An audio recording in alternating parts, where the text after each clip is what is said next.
first want to say that just yesterday my mother texted me and asked if I could take her to Osaka for the expo. So, so something is in the air. I guess it just opened up and there are news stories, so I think we're going in the fall. When I think about AI in finance, I actually want to give a cautionary tale that looks at power. I have been thinking about the notion of rules and loopholes and rules hacking. And the notion, and we see it a lot in the present day, that powerful entities take systems of rules, find loopholes, and hack them. That's tax avoidance, that's a lot of our political system, it happens in a lot of social, political, and economic systems. And AI is capable of doing that. It's called reward hacking, and it happens when an AI achieves a goal in a way that the humans didn't intend. There are stories from AIs playing video games, there are stories in AI simulations. Most of these stories are in simulations because you really don't have AIs operating much in the real world systems, usually in closed systems. We have seen AIs who are been told to figure out how to win at chess, figure out how to break the rules of chess to win it, like to go into the system and change where the pieces are. It's really interesting ways that AIs will think outside the box. And that's something that we actually can't prevent because we can't actually create the box. If you remember the stories of a genie or the story of Midas, these are stories where someone is given a wish and the wish is granted in a way the wisher didn't want. And to me, the lesson of those stories is that it's impossible to formulate a wish in a way that a malicious wish granter can't give it to you in a way you will dislike. I mean, try to do it in your head. Try to wish for something in a way that cannot be subverted. You can't.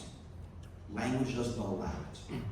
And what this means is, when we give AIs goals, they can, maybe, figure out ways to subvert the goals, to achieve the goals in ways that society might not like. I think about this in terms of tax policy.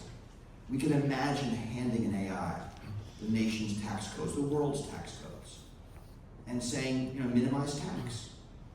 And it will come up with loopholes. It might come up with something like the double Dutch Irish sandwich, which is the tax loophole that companies like Google and Apple use.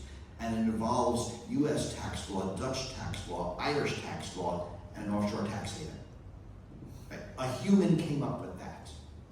And that has cost countries billions of dollars. You can imagine AIs coming up with 1, 10, 100. And here power matters.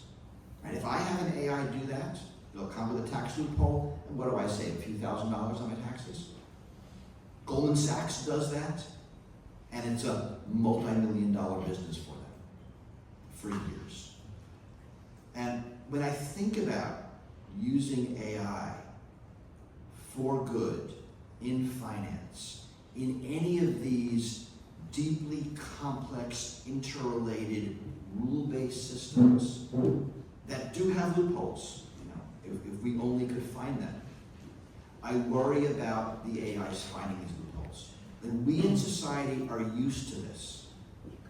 We might not like gerrymandering or the filibuster in United States politics. And actually, the filibuster was a loophole. It was discovered in 50 BC, ancient Rome. Pliny the Elder looks at the rules and says, it says all business must be conducted by sundown. And he looks around and says, if I never stop talking, we'll never get business done. And that loophole continues to today. This is not new. But the human pace of loophole finding is what we're used to. We are not used to a super accelerated pace of loophole finding. We are not used to an AI finding hundreds of loopholes in the US tax code. That is not something our system can deal with. We have to think about that. These systems are going to be used in finance in many different ways by both the powerful and the less powerful. And my worry is that the powerful have more raw power that can be magnified through the use of these tools. I mean, sure, we know you register your ship in Panama, you incorporate your company in Delaware. These are old hacks. I worry about the new ones.